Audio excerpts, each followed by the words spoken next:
Quero cumprimentar a professora Fernanda, a professora Fernanda Fritoli, por comparecer, por aceitar o convite e participar desse painel. A professora Fernanda é advogada, especializada em Direito Público, mestre em Direito Constitucional e doutoranda em Direito pela PUC São Paulo.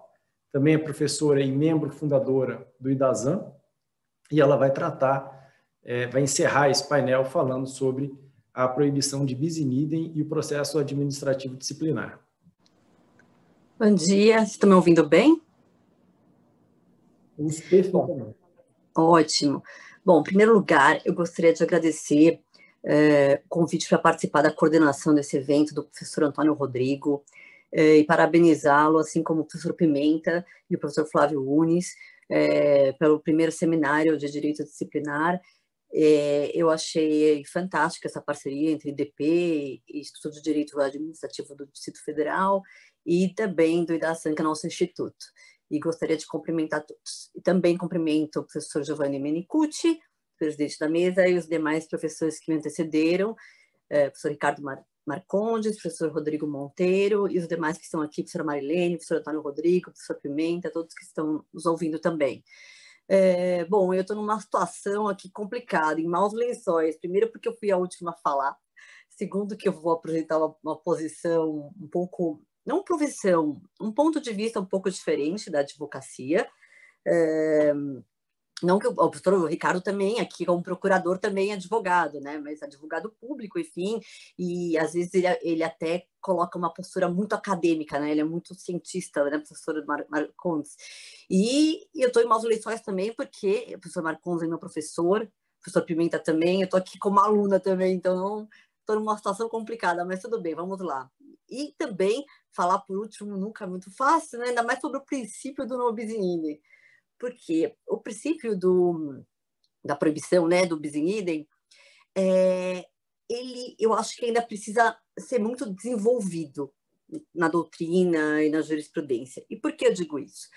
Em primeiro lugar, né, esse princípio a gente sabe que ele veio, né, de uma positivação, né, numa convenção, né, americana de direitos humanos, o Pacto São José da Costa Rica, e foi que o Brasil é signatário. Então, o princípio do non bis in idem deve ser observado aqui no nosso direito. E quais são as consequências disso, né? Outro dia, um cliente me procurou no escritório e falou: doutora, eu estou com um problema, eu estou com um processo disciplinar e estão me imputando uma irregularidade aqui de natureza grave. Aí eu estou escutando um problema. Qual é o problema do senhor? Um problema também hipotético, hein, gente? Estou só colocando aqui. Eu dei um parecer jurídico para contratação por dispensa. E eu, sei. E aí eu fui ficando... será que eu conto agora ou não, né? Não, eu vou esperar mais um pouco. E ele falando, e no final, ele, doutora, senhora, eu tenho que me preocupar? Eu tenho que falar, olha, tem que se preocupar muito. Por quê? Você vai responder, provavelmente, por um processo administrativo disciplinar, muito provavelmente por improbidade administrativa, vai responder por um processo crime e talvez tenha problemas também perante os órgãos de controle, inclusive perante sua entidade de classe, a Ordem dos Advogados, que de repente pode instaurar algum procedimento relacionado. Então, o que nós temos hoje? Cada vez mais inúmeros diplomas normativos disciplinando as mesmas condutas e muitas vezes protegendo os mesmos bens jurídicos ou de forma semelhante. Então, o que ocorre? O poder, o jus puniendi, ele é uno, apesar de nós termos, pela separação dos poderes, enfim, a autonomia das instâncias, que, aliás, o professor Antônio Rodrigo Machado tem uma obra maravilhosa sobre isso, né? Sanções e penas, que vale muito a pena. Mas, o que ocorre? Bom, o jus puniendi é uno, e a resposta estatal, ela tem que ser coerente e proporcional. Então, o que isso significa? Que você tem que analisar o princípio do non bis in idem sobre dois aspectos da coerência e aspectos da proporcionalidade. Coerência em que sentido? E isso acontece não só na esfera administrativa com a judicial, tá? Mas na própria esfera judicial. Nesse caso, por exemplo, do servidor que dá um parecer para que seja contratada uma pessoa por dispensa de licitação, você tem uma ação de improbidade e é criminal. Vamos supor que realmente isso ocorra. O Tribunal de Justiça, em sede de recurso, numa ação, ele entende que não houve dispensa irregular, ou seja, a licitação foi lícita. Como fica a questão da esfera criminal, por exemplo, que normalmente ela prevalece? O mesmo Tribunal de Justiça, só que em outro ramo, na Câmara Criminal, vai entender que houve crime porque essa dispensa foi ilegal, sendo que a questão da licitação, inclusive, é um instituto de direito administrativo, está na lei, apesar de estar tipificado como crime. Não estou nem falando a questão de análise de dolo, essas coisas, estou falando do próprio instituto, que tem os seus requisitos na Lei 8.666. Então, essa questão da coerência, isso causa muita insegurança jurídica, porque numa esfera ele é condenado pelo judiciário, e o mesmo poder judiciário absolve, né? E isso também traz reflexos no processo administrativo, por exemplo, quando o servidor ele é acusado também pela prática de improbidade. O doutor Rodrigo falou, doutor Rodrigo, só fazendo uma observação, o Estatuto do Servidor Público do Estado de São Paulo, ele prevê, sim, prática de ato definido como lei de improbidade, houve uma alteração legislativa. Então, e também poderia ser enquadrado, né, como prática irregular de natureza grave. Mas, de qualquer forma, existe uma previsão em relação a isso. Então, o jusponiendi, como eu havia dito, ele é uno, as sanções, elas a sanção é uma resposta estatal, então ela tem que ser proporcional, como eu havia dito, e coerente. Então, quais são os problemas que surgem disso? Quais penas podem ser aplicadas em ambas as instâncias, na instância administrativa e na instância criminal e na instância civil? Podem ser aplicadas no mesmo servidor, pena de multa nessas instâncias? Poderiam ser aplicadas essas penas da mesma natureza, que não só dizem respeito ao mesmo órgão, mas sim a esferas diferentes? Essa é uma questão que eu coloco. O que se entenderia por sanção da mesma natureza? Uma multa, eu entendo que sim. Uma multa é uma sanção da mesma natureza. E muitas... o Superior Tribunal de Justiça, acho que informativo 584, desde 2016, ele entendeu que você poderia, por exemplo, ter uma aplicação de multa num processo no Tribunal de Contas e uma multa numa ação, por exemplo, num outro processo administrativo. Só que você não poderia executá-la. Primeiro, você executaria uma, não poderia executar as duas, porque aí seria prática de bis in idem.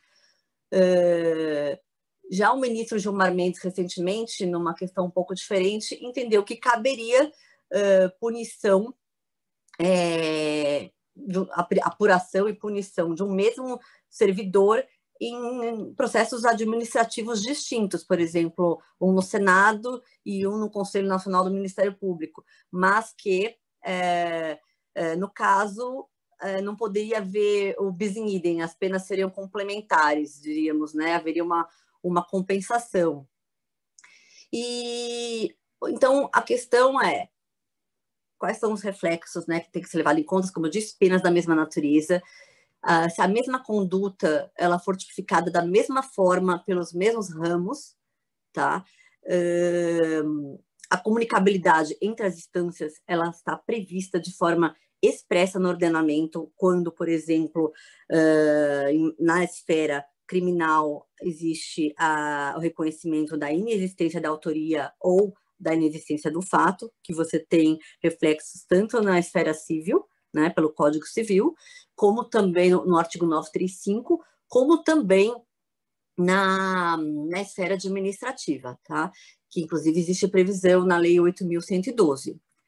E a outra questão foi a questão também que eu coloquei de uma suposta coisa julgada, que eu acredito que talvez seja muito polêmico, que eu entendo, por exemplo, nesse caso, nesse exemplo que eu dei do processo de contratação por dispensa, se o judiciário, na esfera civil, entendeu que a dispensa de licitação foi lícita, que houve uma licitude no procedimento licitatório, eu entendo que ele não poderia ser condenado criminalmente. Tá? Eu acho que, nesse caso, se transitou em julgado,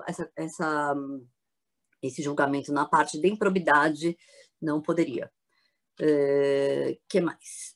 A Lindbe, no artigo 22, parágrafo 3º, também, ela fala de forma expressa que as penas, sendo da mesma natureza, devem ser levadas em consideração para fins de aplicação, né, da penalidade,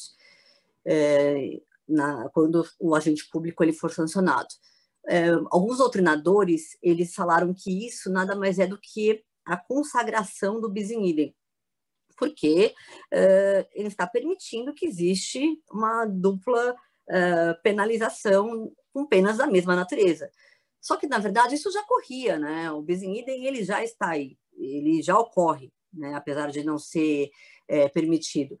Agora, eu vejo isso como uma questão muito positiva, uma questão positiva de que, no mínimo, deve ser levado em consideração para fins de desconto, né? Embora a minha posição pessoal é que não pode ser aplicado mais uma pena pelo mesmo fato. E, inclusive, por quê? Porque o dever de proporcionalidade, ele norteia todo o ordenamento jurídico, né?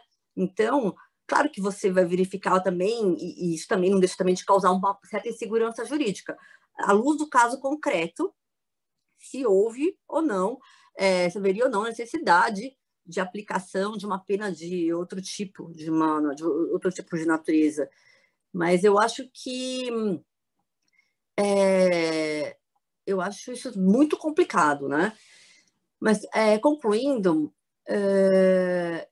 nós estaremos, então, na figura do bis in idem quando um sujeito for processado e penalizado mais de uma vez pelo mesmo fato, violando normas que resguardem bens jurídicos equivalentes ou semelhantes e que contenham elementos previstos do tipo que possam, de alguma forma, se comunicar. Então, se você reconhece a dispensa de licitação numa ação de improbidade, evidentemente que na esfera administrativa ele não poderia ser condenado por isso, porque, na minha opinião, seria uma incoerência e a esfera judicial deve prevalecer sobre a administrativa. E mesmo nesse exemplo que eu dei, nesse caso, transitando em julgado a questão da improbidade, da dispensa de licitação, eu entendo que não poderia ser jamais condenado por um crime de dispensa de licitação, justamente porque a licitação, a questão da transição em julgado, seria ele tem que se defender mais uma vez no mesmo processo de algo que já transitou em julgado. Mas, evidentemente, que muitas dessas questões aqui que eu coloquei, elas precisam ser mais aprofundadas, é um tema muito polêmico, e eu acho que ele ganha cada vez mais relevância, pois justamente cada vez mais, até por conta da corrupção, nós temos diversos diplomas normativos, às vezes tratando muitas vezes sobre o mesmo bem jurídico, mas é necessário isso, principalmente porque, também por conta da corrupção, muitas vezes o agente público ele é processado e de forma injusta e tem que se defender por uma coisa pequena em diversas instâncias, o que é muito complicado. O professor Ricardo falou aqui, né, que o processo administrativo disciplinar ele não funciona muito. Olha, eu vejo funcionar bastante, viu, professor Ricardo, diversos processos, principalmente para as condutas mais graves, tá? Agora, realmente, a questão é que, às vezes, o processo administrativo disciplinar, ele é usado como uma forma de abuso de poder, de finalidade, para prejudicar. Então, isso é algo muito complicado, né? E, muitas vezes, como usando o exemplo que o professor Rodrigo deu, a autoridade processante vem com uma motosserra para matar uma minhoca, uma cobra, enfim, é super complicado.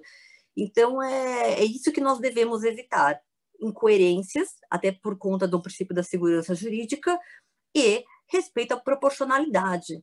Então, as penas anteriores têm que ser levadas em consideração, obrigatoriamente, para fins de dosimetria de pena em outros ramos, né, por uma questão de proporcionalidade, e sem prejuízo de uma análise, no caso concreto, das circunstâncias, né? Por exemplo, no exemplo que eu dei da dispensa de licitação, que transitou julgado em outra, enfim.